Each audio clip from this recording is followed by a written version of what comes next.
এদেশের মা বোনদের ইজ্জত মুঠেই সংরক্ষিত ছিল না, নিরাপদ ছিল না।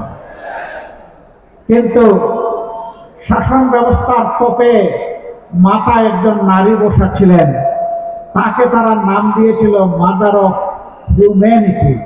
আসলে তিনি মাদার অফ হিউম্যানিটি ছিলেন না, তিনি ছিলেন মাদার অফ ক্রুয়েলটি। সেইটাই তিনি কায়েম করেছিলেন। গেল সেই চাপটা, তাদের তো একটা পরিণতি বাংলাদেশ দেখলো, জনগণ দেখলো। 5 আগস্ট আমাদের গর্বের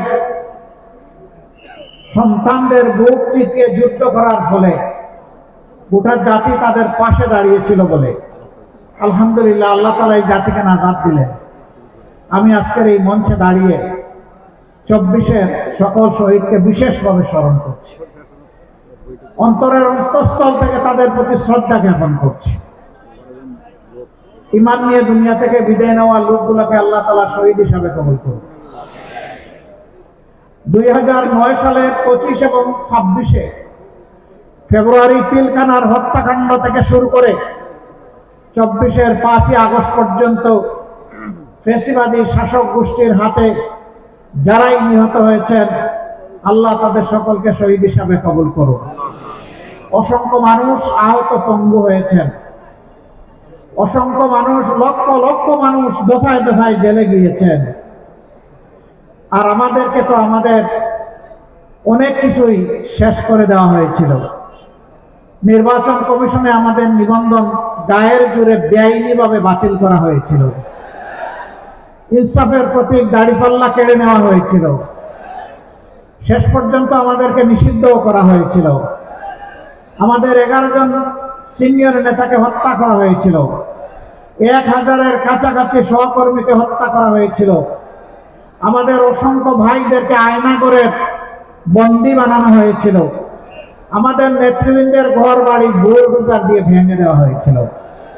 এর অনেক কিছু অনেক দলের সাথে করা হয়নি, যেটা আমাদের সাথে করা হয়েছে। যেন আমরা এই দেশের কেউ নই। আমরা আমাজনের জঙ্গল থেকে বেরিয়ে হঠাৎ করে বাংলাদেশে ঢুকে পড়েছিলাম, এইরকম একটা আচরণ আমাদের সাথে করা হয়েছে। আল্লাহ সাক্ষী, বাংলাদেশের 18 কোটি মানুষ সাক্ষী, বিশ্ববাসী সাক্ষী। তারা তাদের সন্ত্রাসের যাত্রা শুরু করেছিল 2006 সালের 28শে অক্টোবর পল্টন মোড়ে দিনের দুপুরে লগি বইটা দিয়ে মানুষ পিটিয়ে পিটিয়ে হত্যা করার মাধ্যমে। মরা লাশের উপর উঠে তারা নাচানাচিও করেছিল। এরা কোন প্রজাতির আমরা জানি না।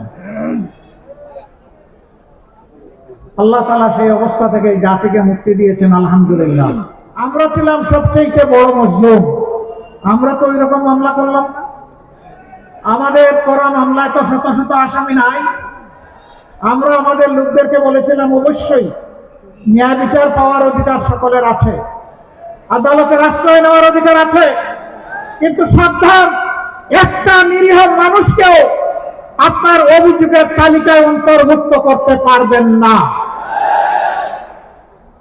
সুনির্দিষ্ট ব্যক্তি ছাড়া যে অপরাধ করেছে কাউকে মামলায় আসামি বানানো যাবে না। আলহামদুলিল্লাহ, আমরা হাজার হাজার মামলা করি নাই। যে কয়টা মামলা করেছি এর মধ্যে 8টা মামলা আছে যেখানে আসামি মাত্র একজন।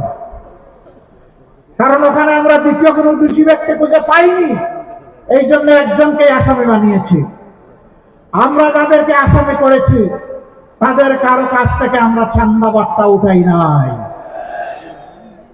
আমরা বলি নাই, হ্যাঁ তোমার নামটা হয়তো ভুলে ঢুকে গেছে, কিন্তু ঢুকে গেছে, এখন বের করতে গেলে কিছু খাজনা দেওয়া লাগবে। কাউকে বলি নাই। আমরা দফায় দফায় জেলে গিয়েছি, আমরা জানি জেল কি জিনিস। বিনা অপরাধে আমাদেরকে জেলে পুরা হয়েছে। আমরা জানি যারা অপরাধ না করে জেলে যায় তাদের মানসিক অবস্থাটা কেমন হয়। যেহেতু আমরা নিজেই মজলুম হয়েছি, আমরা কাউকে মজলুম বানাতে চাই না। আমরা কি চাই? আমরা চাই একটি সাম্যের বাংলাদেশ, একটি দুর্নীতি মুক্ত বাংলাদেশ, একটি চাঁদাবাজ মুক্ত বাংলাদেশ, একটি দখলবাজ মুক্ত বাংলাদেশ, একটি আধিপত্যবাদ মুক্ত বাংলাদেশ।